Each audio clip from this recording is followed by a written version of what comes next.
Бірінші тапсырмада алгебралық бөлшек берілген. Асында айнымалының қандай мәнінде алгебралық бөлшектің мәні анықталмайды. Бөлшектің бөлімі нөлге тең болмау қажет. Сондықтан 3х минус 9 тең емес 0 деп аламыз.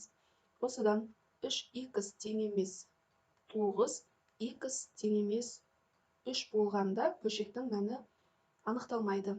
Басында айнымалының қандай мәнінде алгебралық бөлшектің мәні нөлге тең болады дейді. Бұл жағдайда біз бөлшектің алымын қарастырамыз.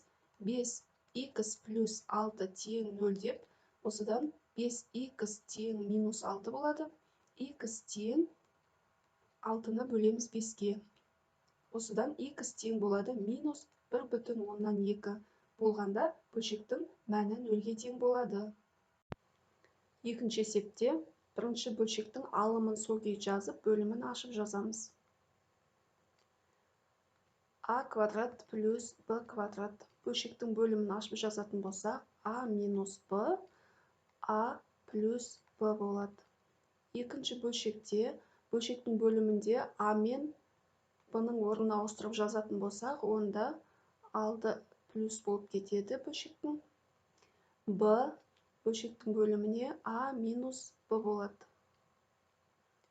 Минус үшінші бөлшектің өзін жазамыз. А плюс Б тең болады. Енді ортақ бөлім беретін болсақ, ортақ бөлім А минус Б, А плюс Б болады. Толықтауыш көбейткіштерін жазатын болсақ, бірінші бөлшекке 1 болады. Екінші бөлшекке А плюс Б болады. Үшінші бөлшекке А минус Б болады. Көбейтіп жазатын болсақ, А квадрат плюс Б квадрат болады бірінші бөлшектен, плюс АБ плюс Б квадрат болады. Үшінші бөлшекте АБ минус плюс Б квадрат болады. Тең бөлшектің бөлімін сол күй жазып қоямыз. А минус Б, А плюс Б деп. Енді бөлшектің алымында АБ мен АБ қысқарып кетеді. А квадрат плюс Б квадраттар қосылады, сол кезде 3Б квадрат шығады. Екінші есептің басында бірінші бөлшектің өзін жазып аламыз. 2х y квадрат. Бөлшектің бөлімінде 3х минус y. Көбейту деп, екінші бөлшектің алымы мен бөлімін орнына ауыстыратын болсақ, және мынау 9х квадрат минус y квадраты ашып жазатын болсақ, онда 3х минус y, 3х плюс y болады. Бөлшектің бөлімінде х, y куб болады. Көбейтілген үшінші бөлшектің өзін жазып аламыз. 2y бөлінген 3х плюс y деп. Тең қысқартатын болсақ, 3х плюс y пен 3х плюс y қысқарып кетеді.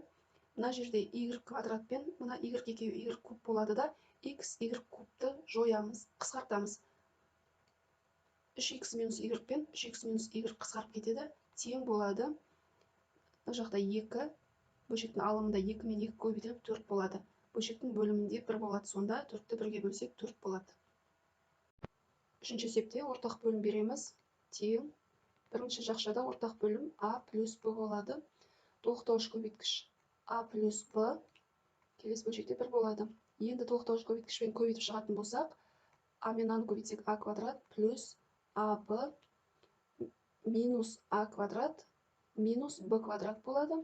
Көбейтілген екінші жақшаның ішінде ортақ бөлім Б көбейтілген А минус Б.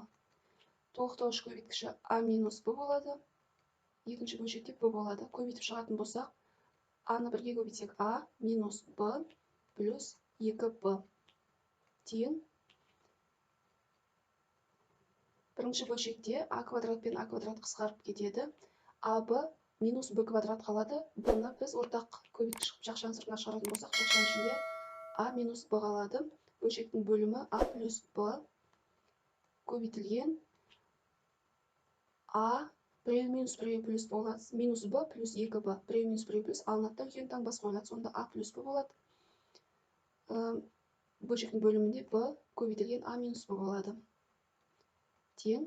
Қысқаратындар қысқартатын болсақ, Б көбейтілген А минус Б мен b көбейтілген а минус б қысқарып кетеді, а плюс б мен а плюс б қысқарып кетеді, тең 1 болады.